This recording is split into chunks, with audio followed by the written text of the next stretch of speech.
My name is Jack, and right now I'm 26 years old. This happened when I was 15. My mom was out of town at the time, and my dad had let me and a couple of friends to come over and watch the World Cup start in 2010. It had been a while since we watched football at all, so we were all very excited. We got some pizza and some snacks, and started to watch. Around halftime, we heard some scratching at the window. We all shook it off as the wind, since we lived in a gated community and it was a very safe neighborhood. After the game, we started to watch a movie, and that was when things started to get out of control. We heard the sound again, only this time it was louder. My friend, let's call her Maya, got a bit freaked out and grabbed a baseball bat. My other friends, let's call them James, Alan, and Steve, thought she was losing it, but at that point I was getting a bit suspicious too. So I turned on the security cameras on a smaller TV.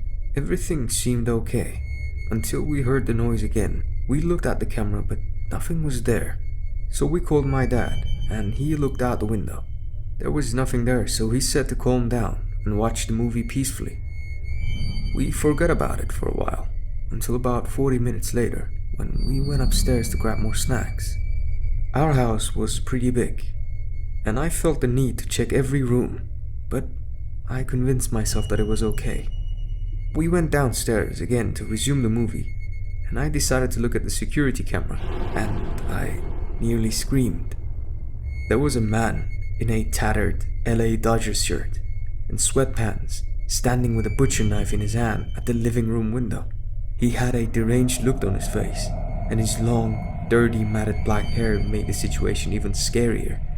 I motioned to my friends, and James, he went to the door and pounded on it, and said in a deep voice, "Open up, open up." Maya and I both grabbed our baseball bats again, but we were both shaking like crazy. I was pissed off and scared. We all slowly went upstairs to check to see if the doors were all locked. Who the hell was this guy, and what the hell did he want? My dad at that point had heard the noise and had to come down from upstairs, and he took one look at the guy and nearly fainted. He yelled at him to leave or he will call the cops. I had never seen my dad so angry. James, who was the youngest, was reasonably terrified, so he was hiding behind the couch, and Alan was just pale and frozen, while Steve had his fist clenched and had a deathly scared look on his face. The guy had the creepiest grin you could ever see in your life. He seemed like he was on drugs. I really didn't know what to do until he yelled, "I am coming in." He started stabbing the door. That's when I finally snapped back and yelled at him to leave or I will kill him myself. I really don't know why I said that, and I wish I didn't, because he looked at me and ran towards the window and shattered it with his shoulder. My dad, meanwhile, was calling the cops and went to get spare knives from the kitchen, while Maya and I were the only ones armed at that point. The guy was already in our house, so I screamed. Both me and Maya charged at him. This was just us teens being reckless, but we managed to drop him. The man got up and held the knife and said, "Don't think about it." I didn't know what to do, but I was pissed, so I hit his hand with the bat as hard as I could. I don't think I hurt him even a bit, but I managed to drop the knife out of his hands. That brought us some time, as he bent down to pick it up. Maya's hands were still shaking, so when she swung the bat, she missed. As the guy was about to pick the knife up again, my dad ran full speed out of the kitchen and rammed into him. With the hit, he dropped his knife again. The creepy guy was winded for a moment, as my dad pinned him as best as he could, but the guy somehow got out. By that time, both Maya and I had come to our senses and swung at the same time.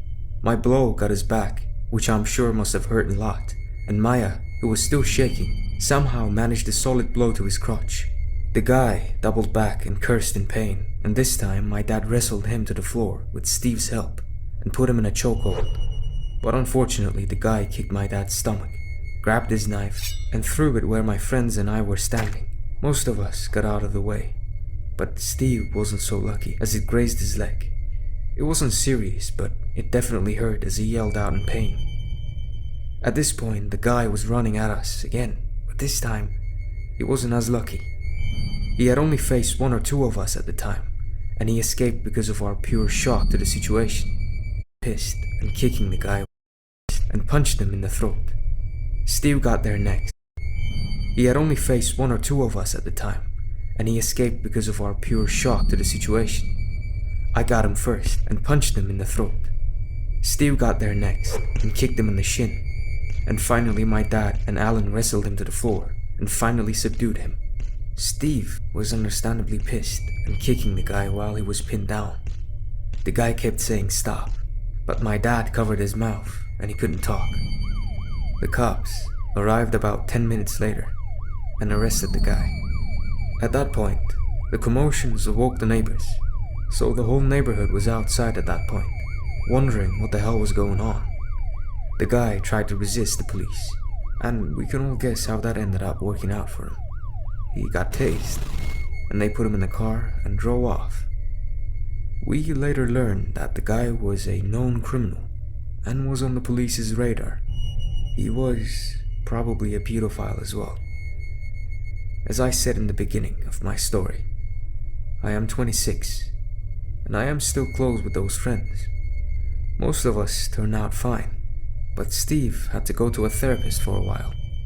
He had night terrors because of that knife throw, but he's okay now.